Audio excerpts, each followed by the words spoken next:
Chapter 1. Before breakfast. "Here's Papa going with that axe?" said Fern to her mother as they were setting the table for breakfast. "Out to the hog house," replied Mrs. Arable. "Some pigs were born last night.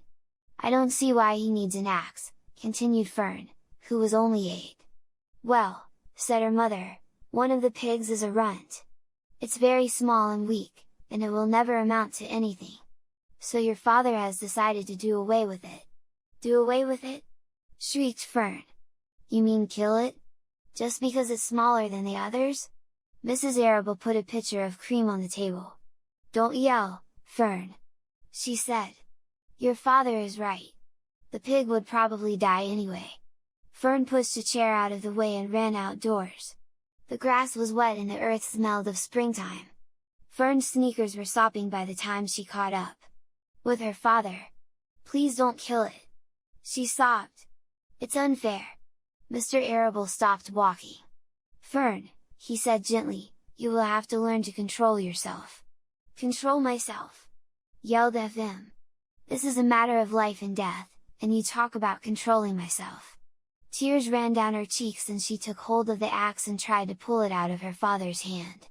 "Fern," said Mr. Arable, "I know more about raising a litter of pigs than you do. A weakling makes trouble. Now run along." "But it's unfair," cried Fern.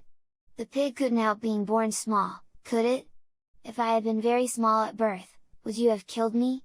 Mr. Arable smiled. "Certainly not," he said, looking down at his daughter with love. "But this is different. A little girl is one thing, a little runty pig is another." "I see no difference," replied Fern, still hanging on to the axe. "This is the most terrible case of injustice I ever heard of." A queer look came over John Arable's face. He seemed almost ready to cry himself. "All right," he said. "You go back to the house and I will bring the runt when I come in. I'll let you start it on a bottle, like a baby. Then you'll see what trouble a pig can be." When Mr. Arable returned to the house half an hour later, he carried a carton under his arm. Fern was upstairs changing her sneakers. The kitchen table was set for breakfast, and the room smelled of coffee, bacon, damp plaster, and wood smoke from the stove. "Put it on her chair," said Mrs. Arable. Mr. Arable set the carton down at Fern's place. Then he walked to the sink and washed his hands and dried them on the roller towel. Fern came slowly down the stairs. Her eyes were red from crying. As she approached her chair, the carton wobbled, and there was a scratching noise. FM looked at her father. Then she lifted the lid of the carton. There, inside, looking up at her, was the newborn pig. It was a white one, the morning light shone through its ears, turning them pink. "He's yours," said Mr. Arable. "Saved from an untimely death. And may the good Lord forgive me for this foolishness." Fern couldn't take her eyes off the tiny pig. "Oh," she whispered. "Oh, look at him! He's absolutely perfect!" She closed the canning carefully. First she kissed her father, then she kissed her mother. Then she opened the lid again, lifted the pig out, and held it against her cheek. At this moment her brother Avery came into the room. Avery was 10. He was heavily armed, an air rifle in one hand, a wooden dagger in the other. "What's that?" he demanded. "What's Fern got?" 11 She's got a guest for breakfast," said Mrs. Arable. 11 Wash your hands and face, Avery." "Let's see it," said Avery, setting his gun down.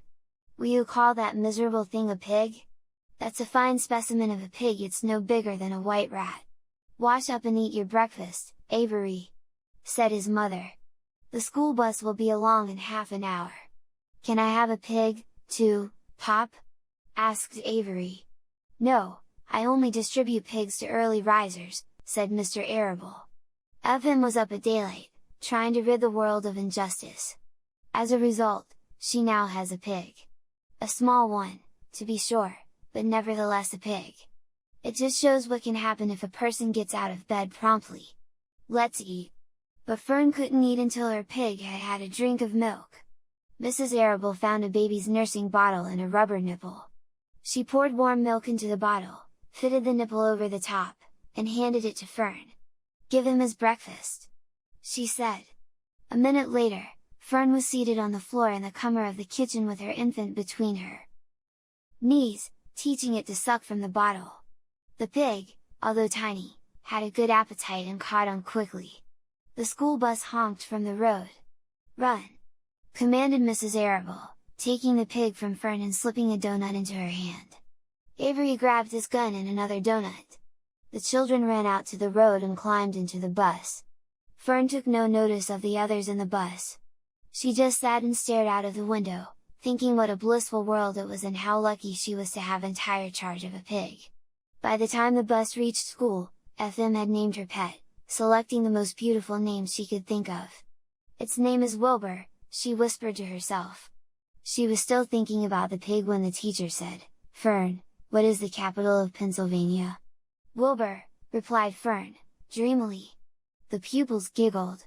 FM blushed.